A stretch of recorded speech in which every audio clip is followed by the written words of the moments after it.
ఇది సుమారు ఓ 300 సంవత్సరాల క్రితం జరిగింది.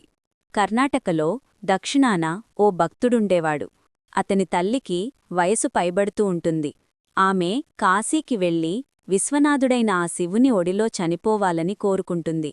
తను తన కొడుకుతో, దయచేసి నన్ను కాశీకి తీసుకెళ్ళు, నాకు వయసు పైబడుతోంది, నేనక్కడికెళ్ళి చనిపోవాలనుకుంటున్నాను అంటుంది.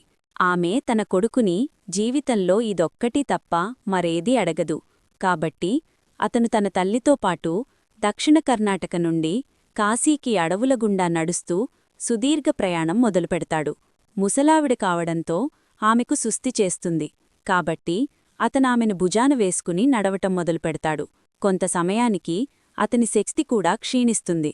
ప్రయాణాన్ని కొనసాగించటానికి అతనికున్న ఒకే ఒక్క మార్గం, శివా, ఈ ఒక్క ప్రయత్నంలో నన్ను ఓడిపోనీయకు, నా తల్లి నన్నడిగిన ఒకే ఒక్క కోరిక ఇది, దీన్ని నెరవేర్చనివ్వు, నేను తనని కాశీకి తీసుకెళ్ళాలి, మేమక్కడికి వస్తున్నది నీకోసమే కదా, దయచేసి నాకు బలాన్నివ్వు అని వేడుకోవటమే.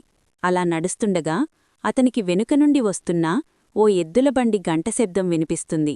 ఆ పొగమంచులో నుండి ఓ ఒంటెద్దుబండి వస్తూ కనబడుతుంది. కాని ఒంటెద్దుబండ్లను కేవలం చిన్నపాటి ప్రయాణాలకు మాత్రమే వాడతారు. అడవులగుండా సాగే సుదీర్ఘ ప్రయాణాలకు ఎప్పుడూ కూడా జోడెద్దుల బండిని వాడతారు. కాని మనం బాగా అలసిపోయినప్పుడు ఈ చిన్న చిన్న వివరాలు పట్టించుకోం.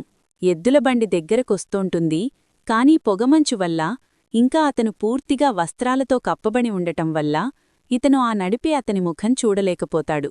అప్పుడు ఈ భక్తుడు, మా అమ్మకి బాగలేదు, ఖాళీగా ఉన్న మీ ఎద్దులబండిలో మమ్మల్ని ప్రయాణించనివ్వండి అని ప్రాధేయపడతాడు. అతను సరే అని తల ఊపుతాడు. ఇద్దరూ బండెక్కుతారు. బండి ముందుకెళ్లటం ప్రారంభిస్తుంది.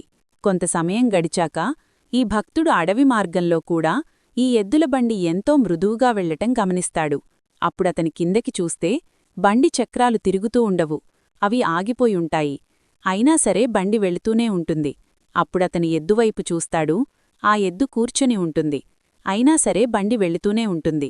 అప్పుడతను నడిపే అతనివైపు చూస్తాడు. కేవలం వస్త్రాలు మాత్రమే కనబడతాయి, లోపల మనిషి ఉండడు. తన తల్లివైపు చూస్తాడు. తన తల్లి, మూర్ఖుడా, మనం ఆయన వద్దకు చేరేశాం, ఇక ముందుకెళ్లాల్సిన అవసరం లేదు, ఇదే ఆ చోటు, ఇక నేను వెళ్తాను అని అక్కడే శరీరాన్ని వదిలేస్తుంది. ఆ ఎద్దు, బండి, ఇంకా నడిపే అతను అందరూ మాయమైపోతారు. ఇక ఇతను గ్రామానికి తిరిగొస్తాడు.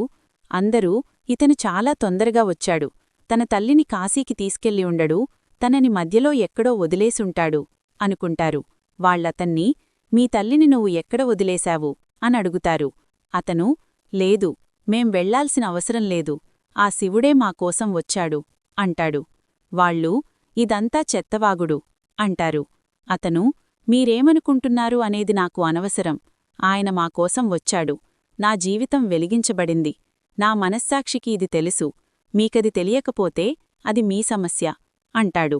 అప్పుడు వాళ్ళు, అయితే మాకు ఆయన నిజంగా మీకోసం వచ్చాడని, నిజంగా నువ్వు ఆయన్ని చూశావని మాకేదో ఓ రుజువు చూపించు అంటారు.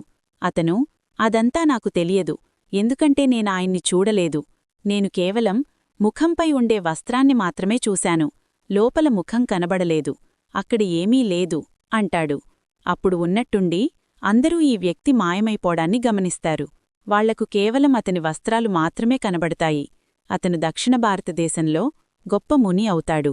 ఆయన ఎక్కడికి వెళ్ళినా సరే అందరూ ఆయన్ని శూన్యముఖంగా గుర్తించేవారు.